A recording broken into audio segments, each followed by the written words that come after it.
Welcome to another episode of the Market Makers in Middle East and Africa podcast. I am your host Abrar Hussain. Today I speak to David Stockton, CEO at Dulsco. David, welcome to the podcast. Good evening. Welcome.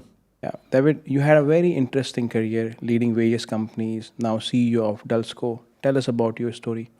I think I've been really fortunate. I've worked for some great companies and varied industries, which I take as a blessing that I've been fortunate enough to work across a multitude of industries, from aviation to security to hospitality. And now, obviously, at the heart of all of this has been people. People's been with me all through my journey.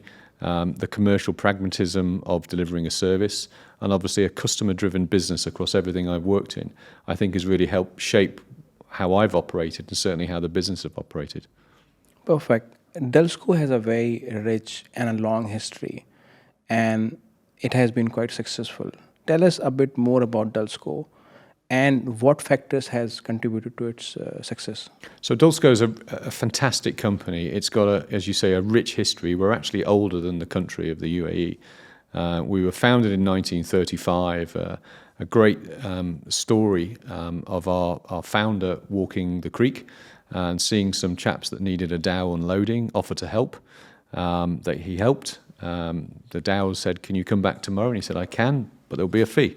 So we brought some friends, and I guess that was the early form of stevedoring. So Dulsco's history began as a service industry of providing manpower. And it's really evolved over many, many years for manpower and talent, environmental management, and obviously our latest acquisition around the oil, gas and renewable space. But at the heart of it all the way through has been its people. And the people have helped deliver that fundamental growth of Dulsco over the last 88 years. And obviously, we intend to sustain ourselves for the next 88 years. It's probably not going to be me running it. Oh, that's quite aspiring, I would say. David, Dulsco operates in various sectors. Can you tell us, about some of the numbers or some of the metrics, if you can share, and the sectors where you operate? And I presume that it's a very competitive market. So what sets Dulsco apart in this market?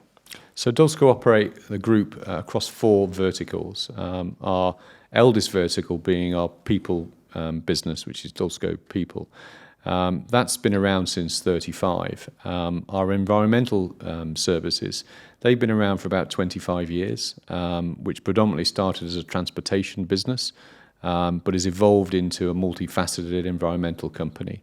Perissima is a brand within Dulsco Group, and we acquired that about 18 months ago. That's very much a Talent 360 solutions business that covers off contract staffing, permanent placements of staff, permanent recruitment, as well as RPO or recruitment process outsourcing. And then our latest acquisition to the group was AGR, Advanced Global Recruitment, headquartered in Edinburgh, operating and delivering about 70 countries around the world in the oil, gas, energy and renewables space. So we've got a very good diverse business portfolio across the group. Yeah. And you mentioned about the talent business, and you must be serving a lot of diverse clients. How your solutions or your relationship with them helps them to be successful, and what differentiation you bring as Dulsco? So I'd like to think that, again, people is at the heart of what we do, and our service levels are something that we're extremely proud of.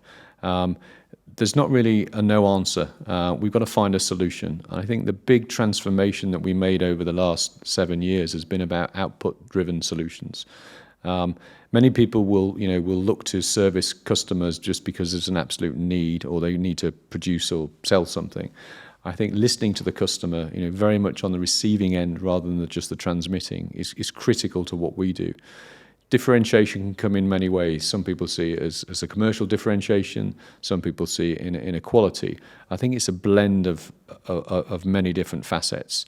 Our ability to pivot quickly. COVID, I think, for the world was a great example of being able to do that and pivot into different verticals to maintain that quality and maintain the people that work with you into new areas that were perhaps the cause of concern, while other traditional areas were closed down. So when we talk with our clients, we're really talking about not just the now, but what they may need, what we may need to do to scale up, what they may need to do to reduce, how we can help each other. But again, at the heart of all that is service. And delivering on that service and that service promise, the customer promise, is something that we're extremely proud of. Perfect. You mentioned about the acquisitions that you did recently. Tell us what was the thought process behind these acquisitions and how do you see they helping the customers and Dulsco grow in future? It's a really good question. Traditionally, we'd been a two vertical business, the people and the environment. There's a tie in there, which is, a lot of people in an organization. But within our people business, we had contract staffing. A lot of our people business is long-term contracts, 3-5 years, which is where clients will invest in the inventory of people because of the output. We saw this business becoming pretty commoditized. Environmentally, what started off as a nice to have for many customers became an absolute must. ESG has helped to change. The commitment to environment has helped to change. But again, it was becoming a commoditized race to the bottom of being able to do everything as cheap as possible. So we made some strategic decisions on what we were going to do. Firstly, with the environmental business, to move away from being a waste transporter to a full-service environmental solutions business. So we began to invest in infrastructure. So how could we not just collect and control that supply chain, but also treat? How could we reduce through education? How could we repurpose, again, through infrastructure assets, such as materials recovery facilities, where you take the recycling? So the myth that nothing gets recycled is a very large myth. It does, and it does to a very strong degree. How could we repurpose some of the oil and the items that come from a large hydrocarbon producing nation and repurpose that oil for secondary market or for stripping out the water? The people side of our business, to avoid being purely commoditized, we decided to diversify into a much wider scope. But our brand was positive, but also blocked us in some other areas. So we went to look at what was available in the marketplace. And Perissima was a company we'd worked with on different projects, and we saw a natural fit with their very high-profile brand, our ability to be able to plug in some of our customer base that would actually need some of those services and become a full talent solutions business as Perissima under the Dulsco Group umbrella. We'd also began work in the oil and gas space in our people business. We liked what we were working on. We saw the longevity, despite obviously the need to decarbonize. Absolutely, the world is going through that. But there is an absolute need as well to work with a transition that allows both to work symbiotically. Oil is utilized in so many other products apart from just the engines, and therefore it's here for a long period of time. And we saw also the skill set that was being utilized in the extractive industry that could be pivoted into the renewables industry, because a lot of offshore work and onshore work is being carried out by highly skilled personnel that would lend themselves to the example wind industry or other recovery industries. And that's why we saw the knitting together, if you like, of human capital being skilled and semi-skilled and working towards a future that is fully sustainable. David, thank you for sharing that. How do you see these acquisitions helping Dulsco's future growth in coming years? So we certainly see it as a way of underpinning our sustainability as a business. We might operate as a sustainable partner with many of our customers in the different verticals, but it allows us to flex and pivot across multiple industries. Some of our core businesses have over 4,000 customers. The ability to land and expand both in current customers, but more importantly into other markets with an anchor customer or with an anchor vertical and expand that is something that's highly attractive.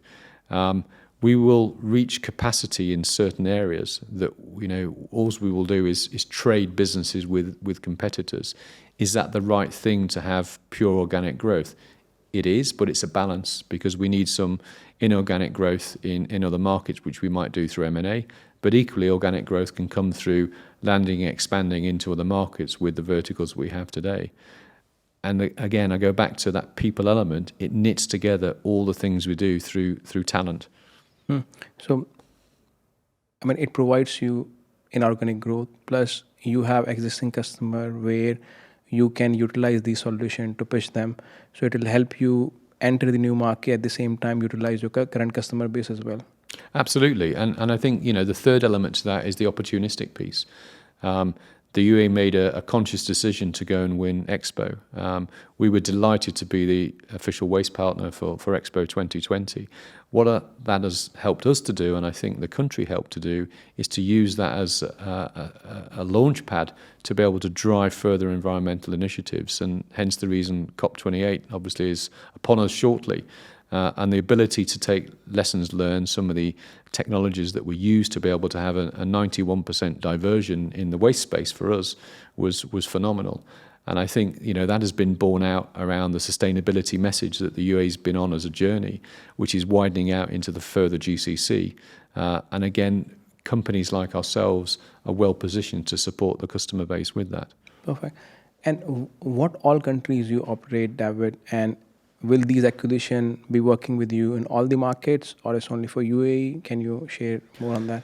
So Dulsco was born and bred in the UAE. We were in Qatar for around 10 years. We exited that market during COVID, and we now operate before the acquisition of AGR across 22 countries with Perissima, GCC, obviously Saudi, and I'll come back to that in a second. And with AGR, we now deliver in about 70 countries, from Southern Hemisphere to Northern Hemisphere. It doesn't mean we have an office. We deliver our solutions in there. We have opened our office in Saudi about 3 months ago. We feel it's absolutely right to be on the ground. We felt it was right time for us to enter rather than just going with a flag and saying we're here. We have, our colleagues based in Saudi. We have obviously our Saudiization plans, as we do here with our Emiratization plans. And that for us is absolutely critical because, we're operating and delivering in these key markets. And do you see these acquisitions kind of affecting your capabilities and services in the MEA market? No, I think they're a massive step forward for us to enable us to, as I use the term, land and expand. Our ability to go in perhaps with one vertical on a need basis of an existing customer, perhaps from another market or a new customer. That then allows us the ability to talk around the different solutions the group can provide. And again, from that, there could well be a need to move to another market with that particular customer. So we're really excited about what the art of the possible is. Perfect. You mentioned a very interesting thing about sustainability. I think Dulsco, what I heard from you, plays a very important role. Can you tell us more what Dulsco is doing in sustainability space? And you mentioned about COP28, and I see that it's a big thing now in UAE and at the board levels of most companies. Yeah, look, I think there's there's the interesting dichotomy of what is sustainability, and ESG has obviously driven a seismic shift in how companies have to ensure they're doing what they need to do to help sustain A, the planet, and B, their business. We're very fortunate, I think, in the UAE that we've got a government that is absolutely foursquare behind it, and we're delighted to support it with our business. Our business is also fortunate. Part of it is an environmental company, so we can help educate, we can help develop, we can help change. We can also put forward technologies that will help further enhance the environmental practices. But ultimately, it comes down to us as humans to obviously adopt those practices. Then there's the sustainability bit of the business. How do we sustain that 88-year legacy into the next 88 years? We're a UAE-owned company. We began our Emiratization journey 4 years ago. Because we felt it was the right thing to do. We were quite happy when obviously the decision was taken to meet the metrics for emiratizing a number of actions within companies. So we saw ourselves ahead of that curve, which again has been very fortunate for us because again that sustainability within our business is absolutely needed. We're also seeing the sustainability message an attraction for roles because I think what we are noticing is that more and more people want to be involved in sustaining their country, which is making us more attractive to attract talent into our business. Perfect. I mean, you touched base on the environment part and the business sustainability. What will you say about the communities that you serve in? How Dulsco contributes to the communities where you are serving or wherever you are operating? So there's a reason why when we went through our branding change a number of years ago, we were powering better communities. It's not about us being, a dealer or a district cooling company. It was very much about what we do in the communities. So yes, we collect, we repurpose, we process waste around the environment, but we also build those communities out from, again, a legacy point of view. We're a large employer. We're north of 16,000 employees. Our ability to be able to add value to communities, not just here, but also communities back home. I'm an expat like your good self. We return capital at points to our homes. I think the sustainability of sustaining livings for third countries where families are living or families are residing is a really key important of what Dulsco does. I'm particularly proud of how we've been able to look at that legacy, how we can expand it, and also put back into the communities that we serve. And that's been recognised by the awards that we've been able to attain from government, and being recognised for what we do. And social values is really, really important. And those value awards that we're noticed for with our peer groups, which are very large luminaries around the region for their brands, is something that's extremely powerful, culminating in our first ever social value report that we put out this year of the impact on society that we're having. And it's something that I think businesses are potentially going to have to report in the coming years. Mhm. David, coming to the Middle East and Africa region, now you work with a lot of customers, mainly on the talent business. How do you see the business landscape evolving in the whole Middle East and Africa region? And how do you see coming years? Look, it's a really good question. I'd say it's probably the best time ever to be a talented person.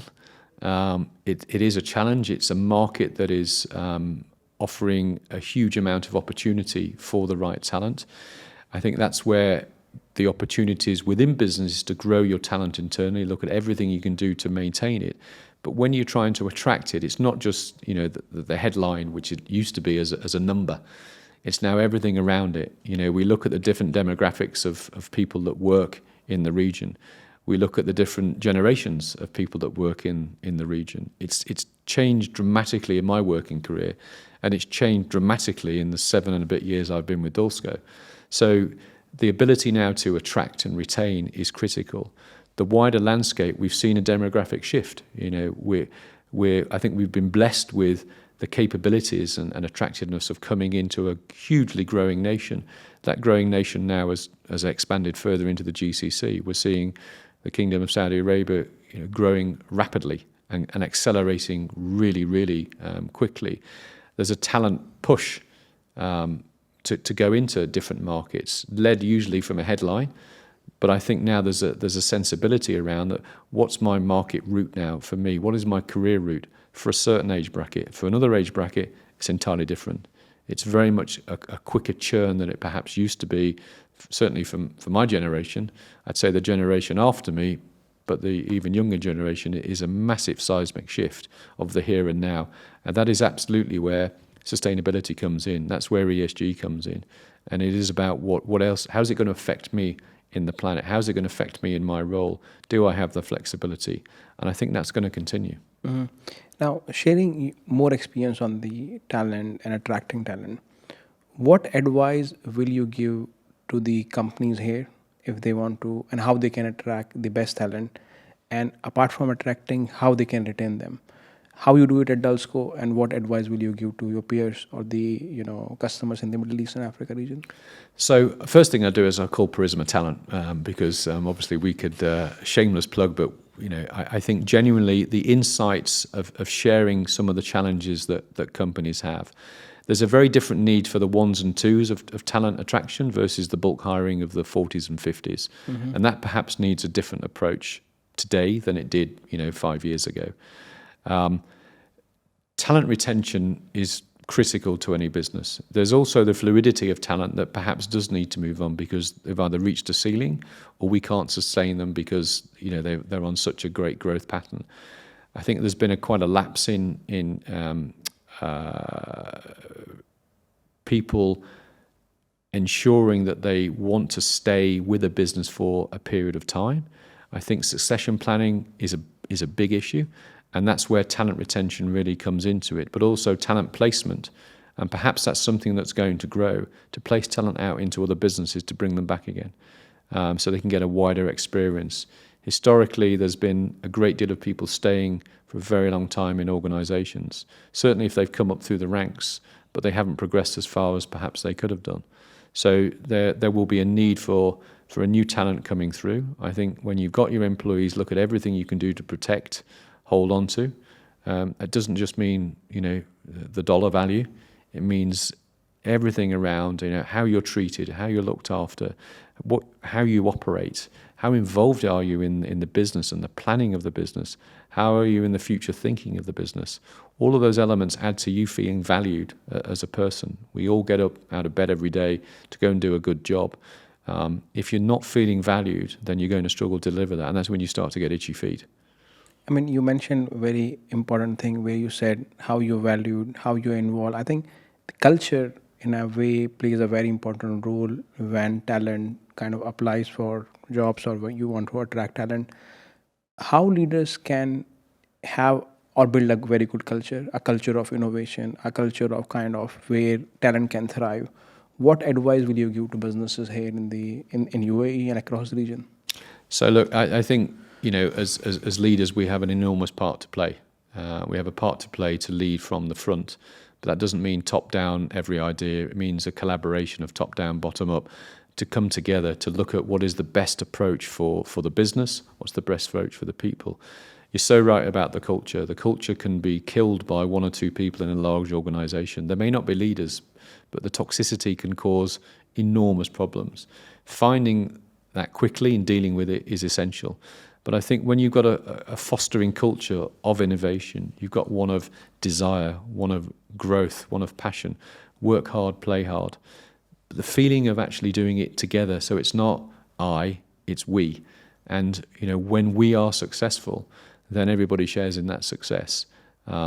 It's very easy to sort of shrink into your I'm successful, therefore everybody should successful. It's not the case.